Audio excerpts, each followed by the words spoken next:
timing gear ate bossing. Yan, good morning, good morning. A few moments later. Yun, so yung TMX 155 na ito mga kabro, ayan, TMX 155 yung pinandar natin kanina at pinarinig ko sa inyo yung andar nya. Maingay yung timing gear. Kapag nire-revolusyonan natin, sabi niya.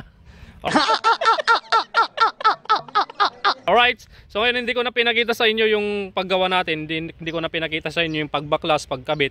So pinalitan natin to ng timing gear, pinaribor natin yung block, pinalitan natin ng valve seal.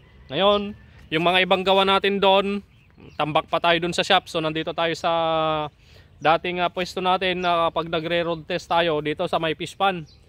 Yan, napakaganda. So ngayon pandarin na natin mga bro. Paparinig ko na sa inyo yung andar nito, yung TMX 155 na pinalitan natin ng timing gear. Yan. Okay, start na natin. Parang before and after lang yung andar nito na maririnig ninyo mga kabro. Before and after. Kung before kanina, maingay yung timing gear, may pusa. Ngayon, pandarin natin. Okay. Ayan na, mandar na. Yan. Yan na yung andar niya ngayon mga kabro. Revolusyonan na natin kung nawala yung pusa-pusa. Yun. Nice.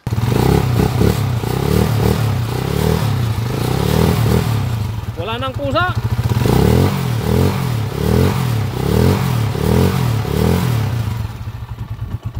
No more. Meow meow. Okay na tong motor ni bossing. So balik na tayo sa ating laboratorio. Alright, so kakain muna sila bossing at si Uncle. Ayan yung motor nila na pinalitan natin ng timing gear. Wala nang meow meow. Magja-Jollibee muna daw. Okay, yung isang motor ng Uncle, yung connecting rod issue kanina ito, napakagaspang na. So itong motor ng Uncle, marami tayong gagawin dito, marami tayong papalitan na materyales. So, tapos yung connecting rod niya ito, nag-stack up na. Yan, hindi mo na maiikot oh. Yan, stack up na oh. Nakatayo na lang. Nakatangar mga kabro.